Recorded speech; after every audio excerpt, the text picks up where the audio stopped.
নমস্কার বন্ধুরা, কল্পনা কুঠির চ্যানেলে আপনাদের স্বাগতম। বলা হয়ে থাকে মানুষ নিজের ভাগ্য নিজেই লেখেন। যদি দেখা যায় এটা অনেকাংশে সত্য। একজন ব্যক্তির গুণাবলী ও ত্রুটি, তার চরিত্র, আচরণ ইত্যাদি তার ভাগ্য গঠনে গুরুত্বপূর্ণ ভূমিকা পালন করে, অতএব ভাগ্যের উপর নির্ভর না করে। একজন ব্যক্তির উচিত ভালো অভ্যাস গ্রহণ করা এবং কঠোর পরিশ্রম করা, যাতে সে নিজের ভাগ্য নিজেই তৈরি করতে পারে। আচার্য চাণক্যও তাই বিশ্বাস করতেন।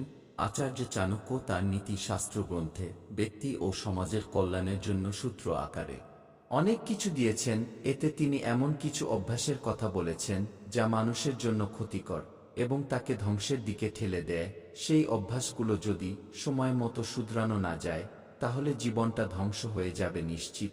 তাই আসুন জেনে নেওয়া যাক সেই বদ অভ্যাসগুলো সম্পর্কে, যা সময় থাকতে পরিবর্তন করা উচিত।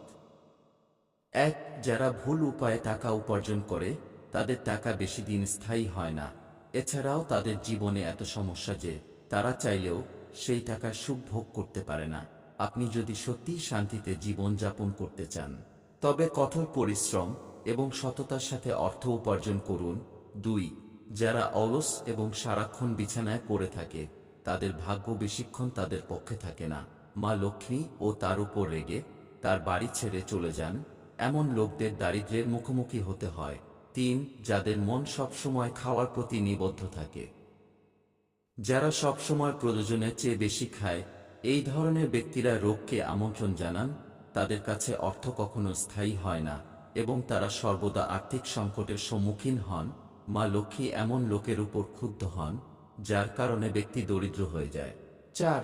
যারা কথাবার্তায় সংযম রাখে না বা রুট কথা বলে, তারা সব সময় কাউকে না কাউকে কষ্ট দেয় এবং তাদের আশীর্বাদ চলে যায়। এই ধরনের লোকেদের জীবনে অনেক ধরনের সমস্যা থাকে এবং মা লক্ষ্মী কখনো তাদের সাথে থাকেন না। ৫.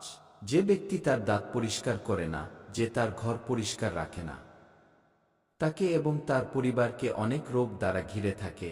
এই ধরনের লোকের টাকা সব সময় নষ্ট হয়। দেবী লক্ষ্মী পরিষ্কার পরিচ্ছন্নতা পছন্দ করেন। তিনি কখনো এই ধরনের লোকেদের সাথে থাকেন না। ভিডিওটি ভালো লাগলে চ্যানেলটি সাবস্ক্রাইব করে পাশে থাকুন।